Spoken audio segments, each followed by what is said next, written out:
주님, 지난 한 주간도 저희와 동행하시고 저에게 말씀해 주시고 저희의 기도를 들어주심을 감사합니다.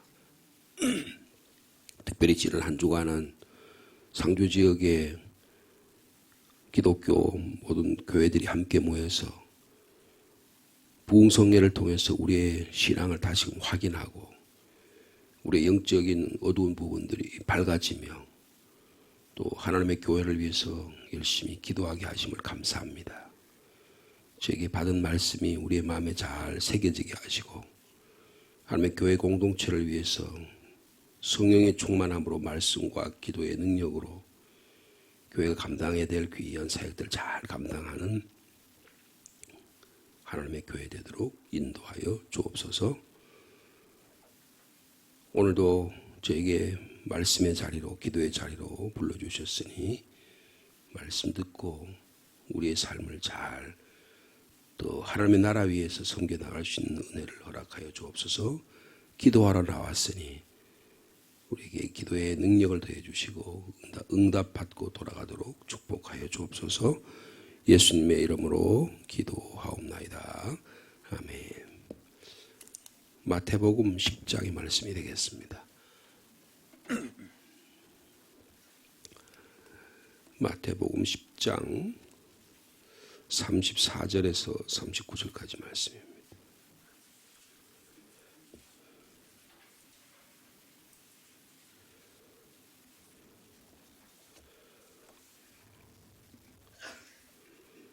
마태복음 10장 34절 39절 한 절씩 교도하시겠습니다. 내가 세상에 화평을 주러 온 줄로 생각하지 말라. 화평이 아니요 금을 주러 왔노라.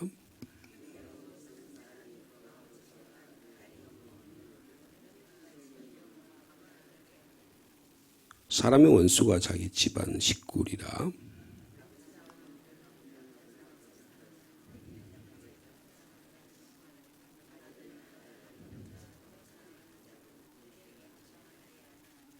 또 자기 십자가를 지고 나를 따르지 않는 자도 내게 합당하지 아니하니라.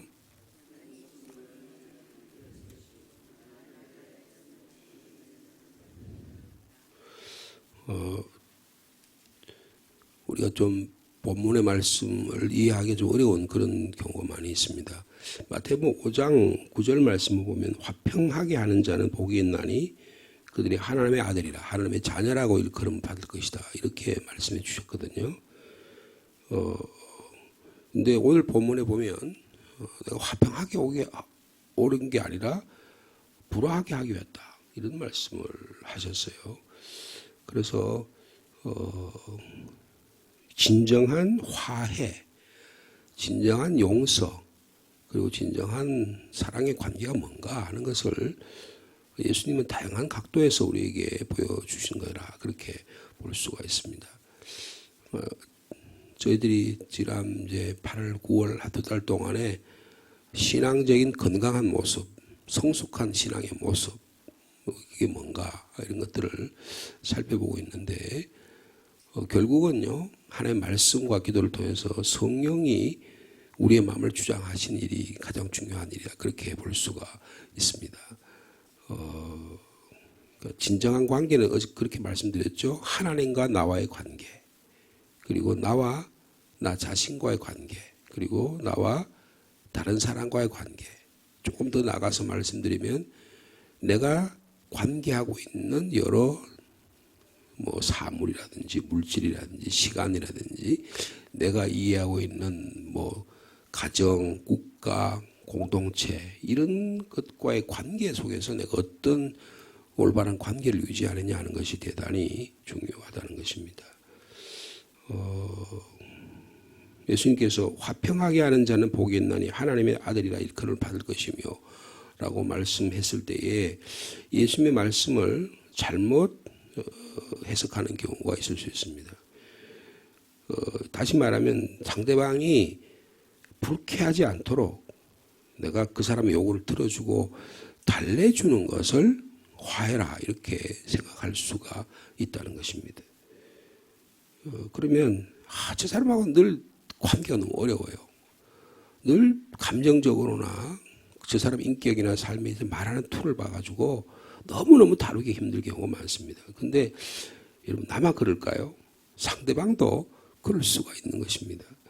그럴 경우에 이런 다루기 힘든 문제나 쟁점들을 그냥 이건 뭐 이런 거 괜히 이런 이야기 다뤘다가 서로 골치만 아프고 하니까 그냥 무시하고 넘어가는 게 좋은 관계를 유지하는 거다. 이렇게 생각해서 쟁점들이나 문제들을 그냥 무시한 채 평온한 분위기만 유지하는 것을 화평하게 하는 거다.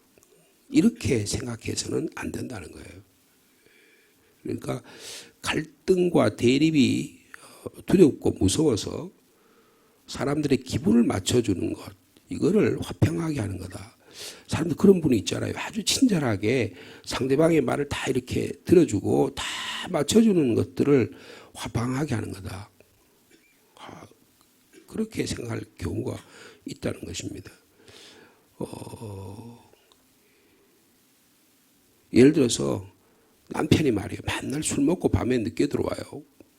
그러면 화가 나지만 그냥 어떻게 하든지 내가 가정의 평화를 위해서 참아야 된다. 그래서 남편에게 막 쌀쌀맞게 가끔 대하긴 하지만 그래도 좀 친절하게 대해서 그냥 지나고 넘어가는 것. 뭐 이런 일들이 우리가 또 취해야 될 태도다 이렇게 생각할 수 있잖아요. 괜히 동료들과 이렇게 대화를 하다가 막 직장에 상사를 막 헐뜯어요 자기들끼리. 예? 그러면 그 상대방의 말이 헐뜯는 말이 마음에 안 들고 내가 이해할 수는 없지만 괜히 그 말을 이야기했다가 저 사람하고 나하고 갈등이 관계가 어려워질까 봐 그냥 분위기를 따라 막 그냥 따라가는. 그래도 저 사람이 나보다가 직장생활 좀 더 오래 했으니까 내가 그냥 따라가지 뭐 이거는 괜히 그런 이야기를 해가지고 갈등을 더 유발시킬 필요가 없다. 그런 경우도 수없이 많잖아요. 뭐 교회에서도 그렇고 직장생활, 인간관계에서 그런 일이 언제나 일어날 수 있는 것입니다. 그런데 잘못된 것을 그냥 유야무야하고 괜찮은 것처럼 생각하고 그냥 슬쩍 넘어가면 이게 평화다. 그럴 수가 없다는 겁니다. 사람의 인간관계 그럴 수 없다는 거예요. 여러분 예수님에게서도 갈등의 문제는 굉장히 중요한 이 화평의 문제는 굉장히 중요한 문제였습니다. 예수님은 오히려 그 거짓 화평, 잘못된 관계를 깨뜨리기 위해서 오셨다. 그렇게 볼 수도 있어요. 오히려 거짓 평화를 무너뜨리려고 오셨다. 그렇게도 볼 수가 있는 것입니다. 예를 들면 제자들이 잘못된 생각들. 여러분 제자들 베드로를 비롯한 제자들의 이해관계가 다 다르잖아요. 베드로의 성격이라든지 야고보와 요한의 성격이라든지 안드레의 모습이라든지 심지어는 가룟유다. 여러분 가룟유다가 예수님을 배반했잖아요. 근데 예수님과 가룟유다 사이에 엄청난 갈등이 있었던 거라고 볼 수 있는 거예요. 근데 그 갈등을 해소하지 못한 거잖아요. 여러분 군중들은 예수님이 예루살렘에 왔을 때 아니면 예수님께서 갈릴리에서부터 사역을 하셨을 때 얼마나 예수님을 따랐어요. 그런데 오늘 갑자기 군중들의 생각이 변해가지고 예수님을 십자가에 못 박아 죽이자고 하는 이런 일이 일어납니다. 여러분 가족들과의 관계도 예수님의 가족들과 관계가 좋지 않았습니다. 어머니 그렇게 사랑하는 어머니가 자기 어릴 때 애지중지하고 큰아들로서 이렇게 했는데 아들이 돌았다 말이야. 아들이 뭐 악령에 걸려가지고 그랬는데 사람들이 그 막 소문을 퍼뜨리니까 진짜로 그런지 안 그런지 어머니가 동생들과 데리고 와서 아들 보자 그래가지고 누가 내 아들 누가 내 어머니고 누가 내 동생들이냐. 오히려 굉장히 충격적인 말씀까지 하셨잖아요. 오늘 본문에도 보면 주님을 먼저 가장 십자가를 따르지 않고 다른 거 가족들 중심으로 하는 그런 우선주의, 가족 우선주의 중심은 잘못된 거라는 거예요. 여러분 우리 신앙생활에 이런 문제가 부닥쳤을 때 내가 과연 주님의 십자가를 따르고 가족 이거를 그 다음 차선 순위로 정할 수 있을까? 그렇게 쉬운 문제가 아닙니다. 여러분 그 당시에 종교 지도자들과 예수님은 갈등 관계에 있었어요. 괜히 예수님이 갈등 관계를 만들어가지고 그들의 미움을 사서 결국 십자가에 못 박혀 죽잖아요. 로마인들, 그 당시에 로마인들은 지도자입니다. 근데 로마인들에 대해서 아주 강력하게 예수님이 욕을 하셨어요. 성전에서 사고 물건을 팔고 있는 장사꾼들을 상을 뒤엎으면서 채찍으로 그들의 상을 뒤엎을 정도로 주님께서 그렇게 하셨잖아요. 무슨 말이십니까? 예수님은요, 가족으로부터 사랑하는 제자로부터 정치인들까지 권력에 있는 자들까지 그들의 거짓 화평을 깨뜨리기 위해 오셨다는 거예요. 깨뜨리기 위해 오셨다는 거예요.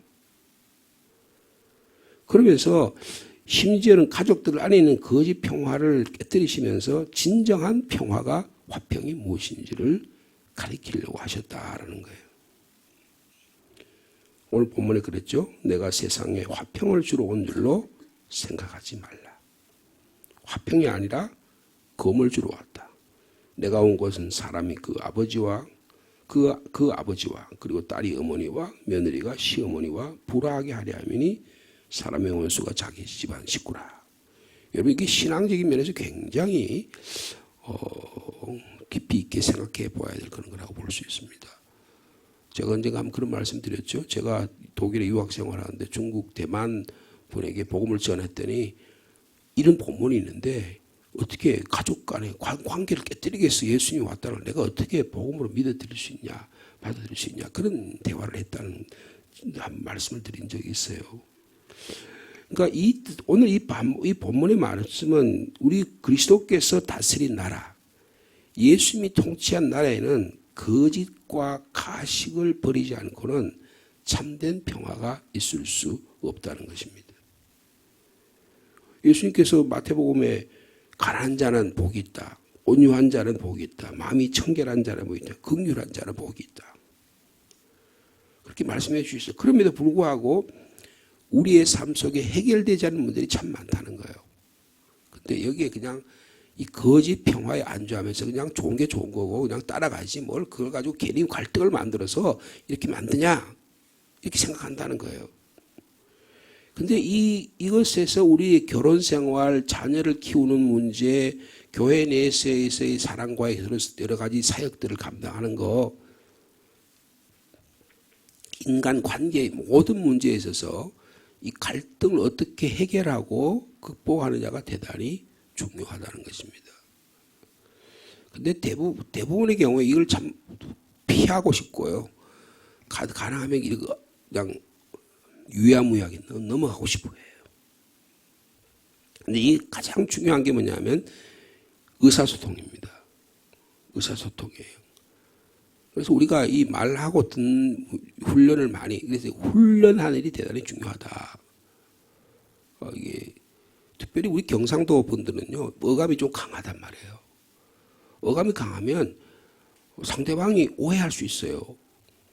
우리는 그냥 보통 경상도 사람끼리 보통 말로 하는데 여러분 다른 사람들은 싸우는 걸로 합니다.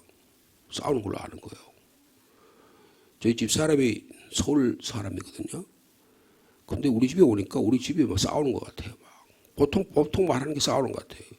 그러니까 막 가슴이 막 겁이 나가지고 말이에요. 우리 고모들이 오잖아요. 그럼 막 소리가 이만큼 처음부터 톤이 높아요. 우리 삼촌들은 톤이 그보다 더 높습니다. 그러니까 당연히 싸우는 것 같아요. 우리는 그냥 보통 말하는 거예요. 보통 말하는 건데 아내가 들을 때는 막 너무 겁이 나는 거예요. 그래서 내가 우리는 이게 보통 말하는 거야. 근데 그게 그렇게 쉽지. 근데 그 문화라고 하는 게 굉장히 따라가는 게 서로가 이해하는 게 굉장히 오랜 세월이 걸리잖아요.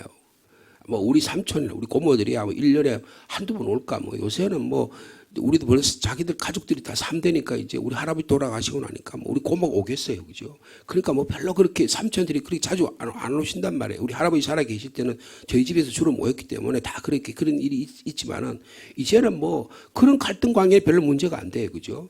근데 아주 가까이 지내는 부모와 자식 간이나 부부 간이라든지 형제 간의 것들은 이 갈등이 계속 유지되게 된다는 것입니다. 그래서 서로 간의 의사소통이 대단히 중요하다는 거예요. 어떻게 하면 이 의사소통이 가능할 수 있는가? 우리 그리스도인에게 의사소통이 제일 중요한 건 뭐냐 하면요. 내가 저분과 이야기할 때 하나님께 도움을 구할 필요가 있다는 거예요. 주님, 제가 지금 저분과 얘기하려고 하는데 우리가 그러잖아요. 저 사람하고 이야기하면 너무 불편해. 저 사람이 이야기하면 뭔가 내가 막 피하고 싶어. 그런데 이야기 안 할 수도 없어. 그럼 어떻게 여러분 막 눈을 싹 막 빼돌리면서 막 쌍심지를 피면서 나는 니하고 이야기하지 않겠다. 말 한마디도 안 하고 그렇게 하면 어떻게 됩니까? 그 사람 관계가 뒤틀리는 거예요. 말 한마디도 안 했는데도. 그럴 수 있잖아요. 그죠? 그래서 이럴 경우에 하나님께 도움을 구할 것이 대단히 중요하다. 지금 내가 저분과 얘기하려고 할 때 내가 어떻게 저분을 주님처럼 대접하면서 얘기할 수 있을까? 여러분, 여기 성령의 도움이 필요하다는 것입니다. 도움이 필요해요. 그래서 어떻게 하면 첫 번째는 말할 때는요, 내 생각을 가능하면 정확하게 전달하는 일이 대단히 중요합니다. 그래서 이걸 아이스피치라고 말하는데 제 생각에는 이렇습니다. 이렇게 얘기하는 거예요. 나의 생각을 정확하게 표현할 줄 아는 능력을 키우는 일이 중요해요. 그리고 막 떠벌려가지고 막 이야기를 길게 막 하는 분이 있어요. 그렇게 하면 안 돼요. 제 생각이 이렇습니다 하고 자기 생각을 아주 짧게 표현하는 태도를 배워야 됩니다. 막 조금 좀 기다려봐, 들어봐. 내가 그러면서 막 처음부터 막 이야기를 막 해가지고 무슨 이야기를 하는지 모르게 해가지고 아니 무슨 말씀을 하시려고 하는데 좀 들어보라니까. 그래서 계속 이야기하는 거예요. 그래가지고 나중에 한참 이야기인데 자기가 무슨 이야기 하는지 모를 경우도 있어요. 그렇게 얘기해서는 안 된다는 거예요. 말할 때 말하는 스킬, 기술이 필요하다. 아유 집사님 제 생각이 이런데 한번 들어보시겠어요? 이래서 간단하게 얘기하는 게 필요하다는 거예요.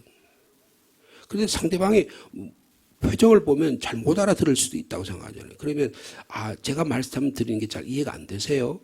저는 이런 뜻으로 말씀드리는 건데요. 라면서 자기가 말하는 것을 정확하게 친절하게 상대방이 얘기하는 훈련이 필요하다는 것입니다. 이게 말할 때 우리의 표현이에요. 들을 때는요 더 어렵습니다. 경청하는 일이 참 어렵잖아요. 막 상대방이 말하면 내가 중간에 끼어들어가지고 내 말을 막 하고 싶은 게 네 말을 알겠는데 내 말 좀 들어봐. 그러면서 막 이야기를 중간에 따지고 들어가면 어떻게 하면 그 사람과의 관계가 대단히 어려워지는 경우가 많아요. 상대방이 자신의 생각을 이야기할 때 끼어들지 말고 들을 수 있는 그런 인내가 필요하다는 겁니다. 이거 굉장히 훈련이 많이 필요해요. 그러니까 의사소통이 그리스도인에게 굉장히 중요하다. 근데 이게 이런 것들이 가능하려고 하면 어떤 생각이냐면 하나님이 저분의 삶 속에 하나님의 형상을 심어줬다라고 하는 것을 받아들이는 일이 대단히 중요하다는 것입니다. 그래서 내가 생각하고 내 경험과 감정이 저 사람이 한 말이 맞는지를 확인하는 절차가 필요해요. 서로에 대해서 의사 간에 이런 것들을 확인하는 일이 대단히 필요하다는 것입니다. 제가 이런 생각하는데 제 생각이 맞는지 한번 말씀해 주시겠어요? 혹시 이렇게 말씀하시는 거예요? 제 생각이 맞습니까? 이런 대화의 기술이 필요하다는 것입니다. 우리는 이런 생각을 해요. 다른 사람들이 우리가 말하지 않아도 원하는 걸 다 해주기를 바라요. 내가 당연히 상대방이 알아주겠지. 여러분 그런 경우는 없습니다. 부부 사이도 마찬가지예요. 가장 친근한 사이도 의사소통이 대단히 중요하다는 것입니다. 말해주기 전에는 알아차리기 어렵다는 거예요. 여러분 이런 뭐라 그럴까요? 훈련이 필요하다는 것입니다. 그러니까 화해에 자라오신 주님께서 주님과의 제자들 사이도 그렇다는 거예요. 예. 그러니까 이걸 어떤 분이 이런 표현을 했어요. 감정의 알레르기란 말을 썼어요. 어떤 말을 하면 내가 그냥 감정으로 알레르기 증상이 나타나요. 의식적으로든 무의식적으로든 과거의 나쁜 기억이 저 사람과의 관계에서 과거의 나쁜 기억이 떠올라가지고 괜히 마음이 불쾌하거나 저 사람의 말을 감정적으로 부정적으로 듣는 경우가 많아요. 그러면 어떻게 본능적으로 저 사람이 하는 말을 미워하게 되고 저 사람을 이해하는데 부정적인 것이 들은 경우가 많아요.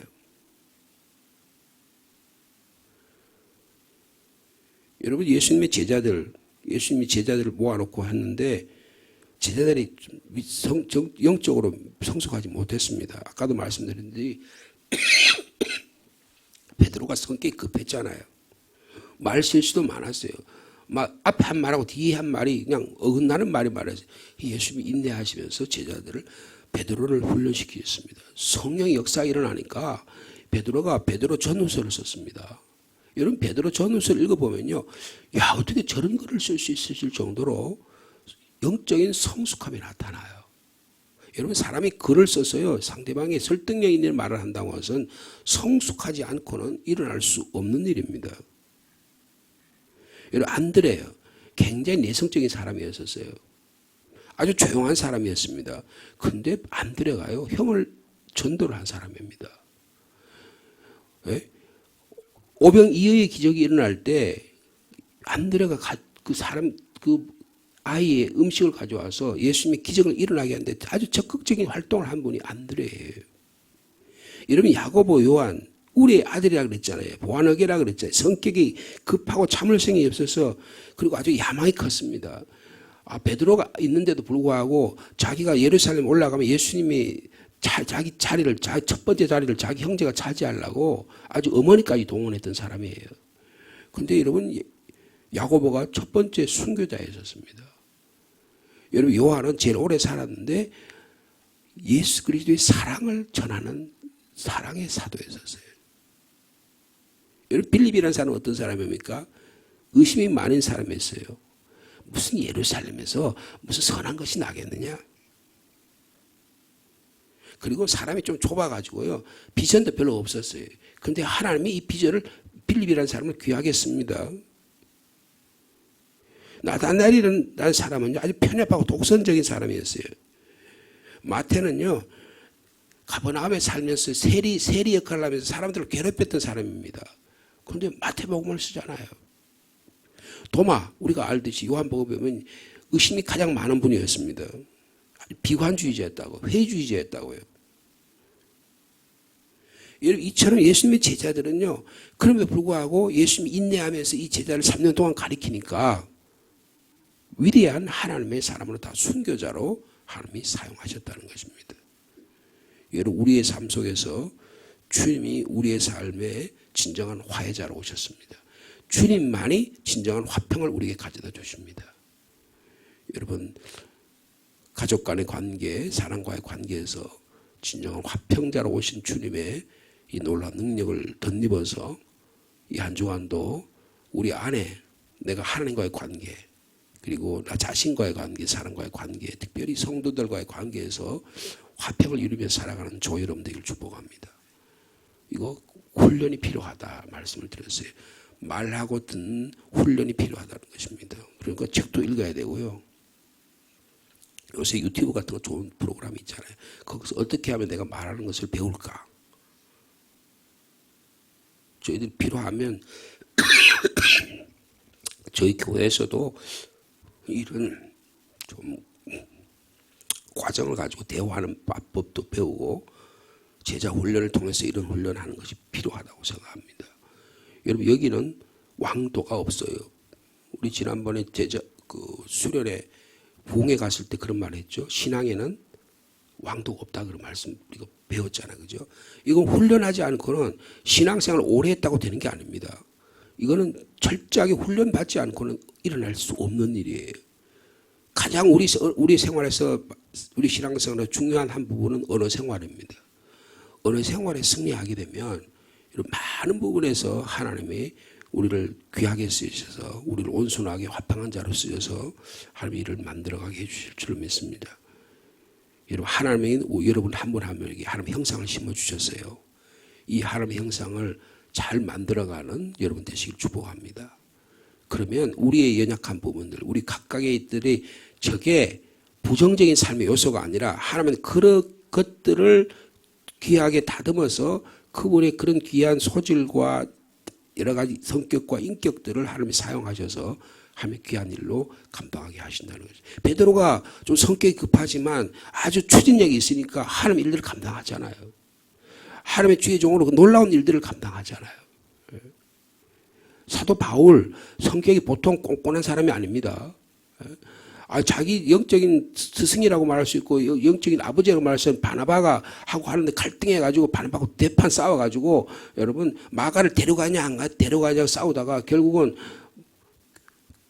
선교의 방향이 서로 틀리잖아요.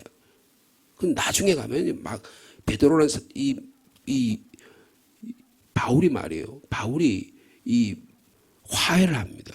그리고 마가가 보고 싶다 그래요. 나중에요. 여러분 하나님께서 이 이 바울의 인격을 다듬어 주시는 거예요. 이 세월이 필요합니다. 화해하는 거예요.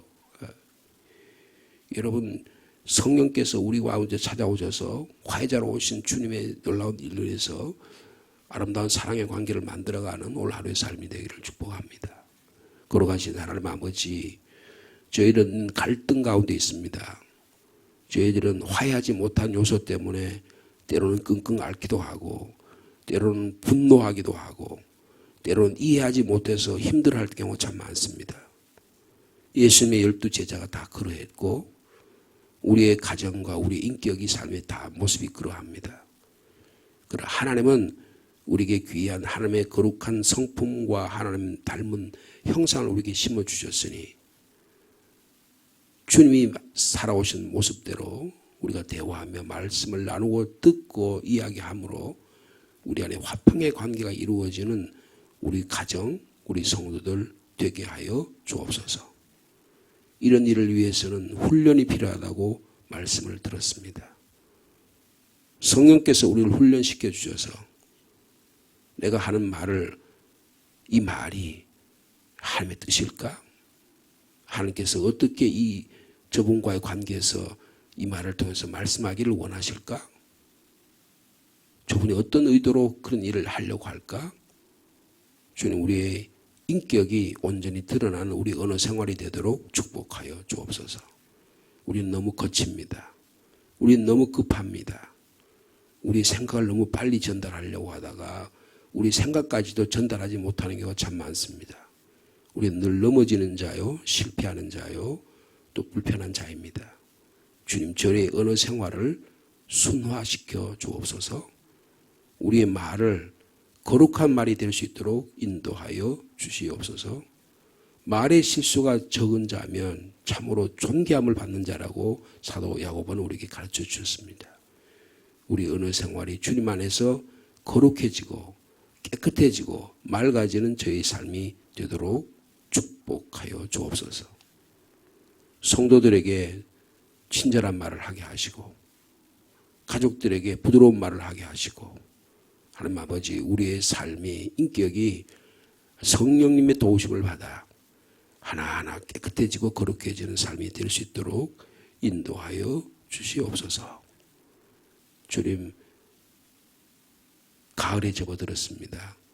또 독감이 심해지고 우리가 신앙생활이 너무 바빠져서 우리 일상생활이 바빠져서 신앙에 또 말씀과 기도와 주님과 가까이 시간이 줄어들 수 있습니다. 주님을 먼저 생각할 수 있는 저희들이 되게 도와주시고 예배의 삶, 말씀을 듣는 삶, 하나님을 섬기는 훈련받는 삶을 게을리하지 않도록 그래서 하나님의 때에 많은 열매가 맺어지는 저희들을 되게 축복하여 주옵소서. 이 시간에도 우리의 기도의 제목을 가지고 나왔습니다. 사랑하는 자녀들을 위해 기도합니다. 주님, 자녀들의 인격, 삶, 성격, 주님 연약한 부분들 치료해 주시기를 원합니다. 주님 혹시 이런 문제가 부모인 우리의 부족함 때문에 온 것이라면 주님 용서해 주시기를 원합니다. 주님 우리 성도들과의 관계에서 어려운 점이 있습니까? 먼저 자신을 깊이 들여다보는 성숙한 그리스도인이 되게 도와주시고 내가 부족함에서 오는 것이라면 장로님, 집사님, 권사님 제가 부족해서 그랬습니다. 용서해 주십시오. 화해의 손을 먼저 내밀 줄 아는 인격적인 성숙한 그리스도인이 되게 하여 주옵소서. 주님, 직장과 일터와 생업을 위해서 일용할 양식을 위해서 기도하는 자들도 있습니다. 주님,